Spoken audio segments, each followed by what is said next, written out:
12 ভূতের পেজে আপনাদের সকলকে জানাই স্বাগত। আজকের গল্পটি শোনা এস দত্তের লেখা ভুতুড়ে ট্রেন। শুরু হচ্ছে ভুতুড়ে ট্রেন। ঘটনাটা প্রায় আজ থেকে 25 বছর আগের। সেদিনকার কথা এখনো মনে পড়লে গায়ে শিউরে ওঠে। আমার এক দুসম্পর্কের মামা ঠিকাদার সংস্থায় কাজ করত। ওই ঠিকাদার শুধু কলকাতার নয়, কলকাতার বাইরেও কাজ টাজ করতো। মামার সঙ্গে সেই ঠিকাদারের কাজে গেলাম। গ্রামটা ছিল সাঁওতাল দিঘি। বিদ্যুতের উৎপাদনের জন্য বিল্ডিং তৈরির কাজ ছিল। সবে মাটি কাটা শুরু হয়েছে। থাকার জায়গাটা খুব একটা দূরে করলো না। যেখানে কাজ চলছে তার একটু সামান্য দূরে প্রায় 30-40 জন থাকে। সেখানে একটা লম্বা কাঁচা ঘর, বাখারি দিয়ে দুধারে লম্বা ঢালাও করা চৌকি মতো, তার উপর আমাদের বিছানা। কাজ শেষ হতেই খাওয়া দাওয়া হতো। খাওয়া দাওয়া হতেই চোখ ঘুমে জুড়িয়ে আসতো, ঘুমিয়ে পড়তাম। কিন্তু কয়েকদিন লক্ষ্য করছি মামা মাঝরাতে বাড়িতে থাকে না। বিছানায় মামা নেই। মাঝরাতে মামা যে কোথায় যায়। হঠাৎ দেখি মামা মাঝরাতে কোথা থেকে যেন এলো। আমি বললাম, এত রাতে কোথায় গেছিলে মামা? মামা কিছুতেই বলতে চায় না। মামার সঙ্গে পল্লব নামে আরও একজন যেত। আমি নাছোড়বান্দা। মামা বলল, নে জানো তো, এত খাটাখাটনির পরে না আমার ঘুম হয় না, ভালো লাগে না। তোমার যেমন ঘুম হয় আমার হয় না, তাই পল্লব আর আমি বায়োস্কোপ দেখতে যাই। সে অনেক দূরের রাস্তা, ঝড়িয়ার বায়োস্কোপ হলে। আমি মামাকে হট করে বলে উঠলাম, মামা তাহলে আমাকে একদিন নিয়ে চলো। মামা আমাদেরকে কিছুক্ষণ তাকিয়ে হট করে বলল, দেখ ভাগ্নে, আমরা যেমনভাবে যাই তোর পক্ষে কিছুতেই সম্ভব না ওরকমভাবে যাওয়া। যাওয়ার সময় আমরা ট্রেনে যাই, ফেরার পথে অত রাতে ট্রেন নেই। একটা মালবাহী ট্রেন ঠিক রাত 10টায় ওই লাইন দিয়ে যায়, আর বায়োস্কোপটাও শেষ হয় ঠিক রাত 10টা বাজার 10 মিনিট আগে। প্রায় দিন আমরা ছুটে ছুটে ওই মালগাড়িই ধরি। খাজাঞ্চি ছবিটা 9:30টায় শেষ হয়। একটু ধীরে সুস্থে ওই লাইনের কাছে এসে অপেক্ষা করার মতো সুযোগ আমাদের থাকে, কিন্তু 10টা বেজে গেলে আর ওই সুযোগটা থাকে না। মামা একটু থেমে বলল, কোনোদিন মালগাড়ি ধরতে না পারলে যে কি হবে তা ভগবান জানে। সারা রাত হয়তো হেঁটেই বাড়ি ফিরতে হবে। মামা আবার পুনরায় আমার দিকে তাকিয়ে বলল, তুই সুখী মানুষ, তোর পক্ষে এত জার্নি করে ছবি দেখা পোষাবে না। আমি মামুকে জোর করে বললাম, তোমরা যদি পারো আমি কেন পারবো না? অন্তত একটা দিন তো আমাকে নিয়ে চলো। বারবার ওসব বায়োস্কোপ টায়োস্কোপ দেখা আমার আবার ভালো লাগে না। পল্লব বলল, মামু ভাইটি যখন এত করে বলছে তখন নিয়েই চলো তাকে একদিন। এর মধ্যেই মামা বলে উঠল, আচ্ছা বেশ, ভালো ছবি আসলে তোকে ছুটির দিনে নিয়ে যাব।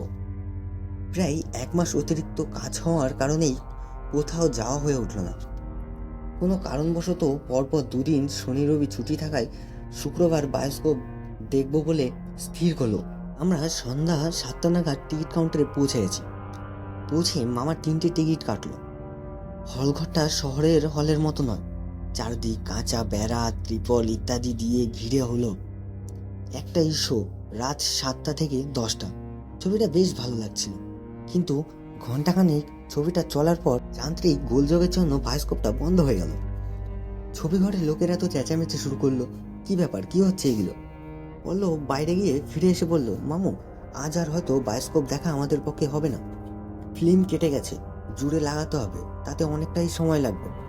সম্পূর্ণ ছবিটা দেখতে গেলে ওই মালগাড়িটাও ধরা যাবে না। সারা রাত হেঁটে বাড়ি ফিরতে হবে আমাদের। মামা মাথা চুলকাতে লাগলো। পল্লব আমার দিকে তাকিয়ে বলল, ছবিটা দেখেই যাব। ভাইটি কি বলছো? মামা আমার দিকে তাকিয়ে বলল, ফিরে চল, অত রাস্তা তুই হাঁটতে পারবি না। শেষে তোর কিছু একটা হলে দিদিকে কি বলবো আমি? পল্লব বলল, এখন গেলে তো মালগাড়ির অপেক্ষায় বসে থাকতে হবে অনেকক্ষণ। যতটা দেখা যায় ততটাই দেখিয়ে বেরিয়ে পড়বো না হয়। এরই মাঝখানে আমি বলে উঠলাম, দেখো মামা, আমাকে নিয়ে অত ভয় নেই তোমাদের। তোমরা যা পারবে আমি অবশ্যই তা পারবো, কোনো অসুবিধা হবে না আমার। আর এটাই আমার এখানে প্রথম ও শেষ ছবি দেখা। এরপর এত দূর এত ঝুড় ঝামেলা নিয়ে কে ছবি দেখতে আসবে এখানে? ওটা আমার ধারে সম্ভব না। 8 ঘন্টা পরেই ঘরের আলো নিভে গেল। ছবিটা শুরু হলো। ছবিটা দেখতে আমরা ভুলেই গেলাম যে আমাদের 8 ঘন্টা পর হলঘর থেকে বেরোতে হবে। ছবিটা যখন শেষ হলো তখন রাত 10টা বেজে গেছে। আমরা কিছু দূর হেঁটে এসে একটা ঝুপড়ির মতন দোকান পেলাম। দোকানে পান বিড়ি থেকে মুড়ি মশলা এবং সামান্য মিষ্টিও পাওয়া যায়। দোকানের থেকে একটা পার্টি খুলে বিছানা করেছিল আমাদের সবার জন্য। মামা হঠাৎই জিজ্ঞাসা করে উঠল, দাদা এই সময় যে মালগাড়িটা যায় সেটা চলে গেছে? দোকান থেকে লাইন পর্যন্ত দূরত্ব অনেক হলেও গাড়ি যাতায়াত দেখা যায়। দোকানি একটু থেমে বলল, হ্যাঁ, মালগাড়িটা তো কিছুক্ষণ আগেই চলে গেছে। মামা বলল, নাও এবার বোঝো ঠেলাটা, সারা রাত হেঁটে মরো। অনেক বলতে দোকানে কিছু মুড়ি মিষ্টি আমাদের দিল, সেগুলো আমরা একটু ধীরে সুস্থে খাচ্ছিলাম। কথাটি পল্লবদা বলে উঠল, দাদা আজকের রাতটুকু কি কোথাও থাকা যাবে? যদি ব্যবস্থা করতে পারতেন খুবই ভালো হতো। দোকানি খেটিয়ে উঠল, এই জন্য মশাই আপনাদের খাবার দিতে চাইছিলাম না। কথায় বলে খেতে পেলে নাকি শুতে চায়। তা কতদূর যাবেন আপনারা? যে যেতে অসুবিধা হবে এত? মামা বলল, সাঁওতাল দিঘি। দোকানি তাচ্ছিল্যভাবে বলল, ওইটুকু পথ দিনে আমরা কয়েকবার আসা যাওয়া করি, তার ঠিক আছে? জোর পায়ে হেঁটে গেলে আধ ঘন্টার 1 মিনিটও বেশি লাগবে না। ট্রেনেই তো আসতে আমাদের আধ ঘন্টা সময় লেগেছে, জোর পায়ে হেঁটে গেলে 1.5 ঘন্টায় পৌঁছানোর সম্ভাবনাও নয়। এটা বোঝার পরেও বললাম, কোথাও রাতে থাকা আমার পক্ষে সম্ভব নয়। পেটে তো কিছু পড়েছে, গরমকাল হেঁটে যেতে কোনো অসুবিধা হবে না। খাবারের দাম দিয়ে ভগবানের নাম স্মরণ করে আমরা হাঁটা শুরু করলাম। প্রায় আধা ঘন্টা হেঁটে আমরা 3 জনাই হাঁপিয়ে উঠলাম। আমরা হাঁটছিলাম ট্রেন লাইন ধরে, চারদিকে অন্ধকার, নিঃশব্দ, কোথাও কোনো আলোর দেখা নেই, লোকজনের সাড়া পাচ্ছিলাম না। হঠাৎ মামা তার মধ্যে বলে উঠল, বলো দূরে কেমন যেন একটা ছায়া মতন আসছে, তাই না? তাই তো, বুকের উপর দুটো কি জ্বলছে, অথচ মাথা দেখতে পাচ্ছি না, কি ব্যাপার বলতো? মামা হঠাৎই বলল, দেখ বেশ কয়েকটা মনে হচ্ছে, হাত দুটো কেমন যেন ফাঁকা করছে, আবার একসঙ্গে অনেকেই করছে, যেন কিছু ধরবার চেষ্টা করছে ওরা। মামা ও পল্লব দুজনেই সাহসী। পল্লব বলে উঠল, মামু গতি ঠিক সুবিধার মনে হচ্ছে না, লাইন ছেড়ে নিচে রাস্তা দিয়ে যাই চলো। আমরা ট্রেন লাইন ছেড়ে লাইনের অনেকটাই নিচে দিয়ে এক লাফে সরু রাস্তা দিয়ে হাঁটা শুরু করলাম। এবার আমি স্পষ্ট দেখলাম দূরে মুন্ডুহীন ছায়াগুলোর হাত দুটো ফাঁকা করেছে, আবার একসঙ্গে করছে সবাই। আমরা 3 জনেই ব্যাপারটা দেখে রীতিমতন ভীত হয়ে পড়লাম। বাধ্য হয়ে আমরা সামনে না এগিয়ে দ্রুত পিছনের দিকে এগোতে লাগলাম। আমরা যতই দ্রুত এগোচ্ছি, ছায়ামূর্তিগুলো যেন ততই এগিয়ে আসছে আমাদের দিকে। বুঝলাম আজ আমাদের একটা দুর্ঘটনা ঘটবেই, বাঁচবার কোনো পথ নেই। ঠিক এমন সময় দেখলাম লাইনের উপর দিয়ে একটা মালগাড়ি ধীর গতিতে এগোচ্ছে। পল্লব হঠাৎ করেই চেঁচিয়ে বলল, মামু দেখো মালগাড়ি, দৌড়াও, মালগাড়িটা ধরতে হবে। পল্লব দৌড়ে লাইনে পৌঁছাতেই মালগাড়িতে উঠে পড়ল। মামা ছুটছিল, আমিও ছুটছিলাম মামার পেছনে। কিসে একটা হোঁচট খেয়ে লাইন থেকে একটু দূরে পড়লাম। হোঁচট খাওয়ার পরই আমি প্রায় জ্ঞান শূন্য হয়ে পড়েছিলাম। একটু চেতনা হতে দেখলাম আমি মালগাড়িতে চালকের ইঞ্জিনে বসে আছি। মামা বলল, বুঝলি পল্লব, গাড়িটা ধরতে না পারলে তুই আর আমি হয়তো আজকে প্রাণ নিয়ে বেরোতে পারতাম না। মামা ব্যাপারটা যা আমাকে বলছিল, পল্লব দৌড়ে যায় গাড়ির ইঞ্জিনে এবং বগতে গিয়ে চালককে বলে যে আমরা দুজন দৌড়াতে পারছি না। চালক তৎক্ষণাৎ ব্রেক মেরে গাড়িটা দাঁড় করায়। পল্লব আর মামা এসে কোনোরকমভাবে আমাকে গাড়িতে তুলে মালগাড়ি দ্রুত বেগে চলতে থাকে। পল্লব বলছিল, গাড়ি চলতেই দেখলাম একটা দুটো নয়, অগুন্তি মুন্ডহীন ছায়াগুলো মালগাড়িকে ধরবার জন্য ছুটছিল। সাঁওতাল দিঘিতে পৌঁছালে চালক বলল, আমার নাম মাংলু, আমি আগে ট্রেন ড্রাইভার ছিলাম, এখন মালগাড়ি চালাই, আর কোনো ভয় নেই, অনেক রাত হয়েছে, এবার বাড়ি যান। অন্ধকারে সেই চালক এমনভাবে ছিল যে তাকে ঠিক মতন দেখতে পারছিলাম না।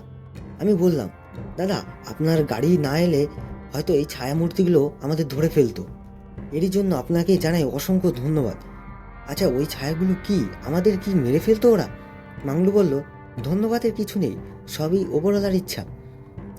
যে ছায়াগুলো দেখছিলেন ওগুলো লাইনে কাটা পড়া মানুষদের দুষ্ট আত্মা, ওদের মুন্ডু নেই, ওদের বুকের উপর চোখ থাকে, আপনারা কি ওদের হাত থেকে রেহাই পেতেন না? কিছুক্ষণ কাটার পরে বেশ শেষ রাতে এসে আমরা পৌঁছালাম আমাদের আস্তানায়। কয়েকদিন পর মামা আমাকে আর সেখানে রাখতে চাইল না।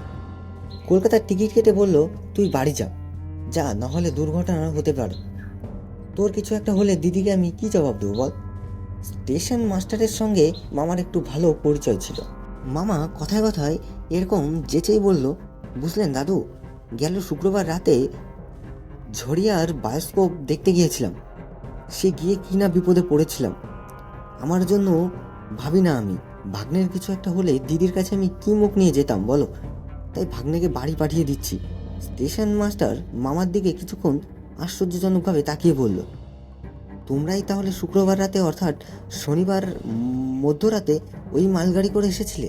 শনিবার সকালেই অনেক কষ্ট করে ওই মালগাড়ি লাইন থেকে সরানো হয়েছে। আবার বেশ কিছুক্ষণ পর উনি বললেন, অকেজু ওই মালগাড়িটা যে কে ওই লাইনে কি করে আনলো, কেনই বা আনলো, তার এখনো কোনো হদিশ পাওয়া যায়নি। ব্যাপারটা একটু পরিষ্কার করে বলো তো তোমরা। তৎক্ষণাৎ মামার মুখ থেকে সমস্ত ঘটনার বিবরণ শুনে স্টেশন মাস্টার বেশ কিছুক্ষণ চুপচাপ ছিল। সে হঠাৎই বলে উঠল, মাংলো ছিল দূরপাল্লার ট্রেন ড্রাইভার, খুব সৎ ও ন্যায়ধর্মী মানুষ। আজ থেকে প্রায় বছর দুয়েক আগে কয়েকজনের চক্রান্তে ট্রেন চালকের পদ থেকে বঞ্চিত হয়েছে। চাকরি গেলে বেচারার সংসার ভেস্তে যাবে ভেবে রেল সরকার তার ট্রেনের লাইসেন্স বাতিল করে দেয়। মালগাড়ির চালকের কাজে বেহাল করলো। মাংলো কিন্তু তাতে একটুও দুঃখ পেল না। মাংলোরও হঠাৎ করে হেসেই বলল যে, এটা তো আমার ভালো হলো, আমার আরও পদোন্নতি হলো। কারণে অকারণেই সে প্রায়ই মালগাড়ি চালাতো। আমরা রেগে বলতাম, কী রে মাংলো, এইসব অসময়ে গাড়ি বার করলি কেন? সে বলল, একটু চালিয়ে ইঞ্জিনের কলকবজাগুলো ঠিক রাখতে হবে তো।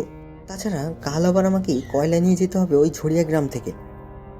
একটু থেমে স্টেশন মাস্টার বলল, একদিন রাত 12টা বাজে, ঠিক তখন এমনটাই হলো। এমনই এই গরমের সময় রাতে মাংলো মালগাড়িটা চালিয়ে আসছিল। হঠাৎ তার নজরে পড়ল বেশ কিছু দূরে একটা যাত্রীবাহী ট্রেন ওই একই লাইনে এগিয়ে আসছে। ট্রেনটা ঠিক 1.25 ঘন্টা আগে চলে যাবার কথা। হয়তো তার একটা ভুল হয়েছিল। চিন্তা করার কয়েক মুহূর্তের মধ্যেই ট্রেনটা এসে মুখোমুখি ধাক্কা লেগে যায়, ভয়ানকভাবে ধ্বংস হয়ে যায়। সেই এক মুহূর্ত অপেক্ষা না করে সিগন্যাল বাতিটা এক হাতে, অন্য হাতে লাল পতাকা নিয়ে ওই লাইনে নেমে যায়। ছুটতে ছুটতে এগিয়ে যেতে থাকে, চেঁচাতে চেঁচাতে বলতে লাগলো, আগে খাতরা হ্যায়।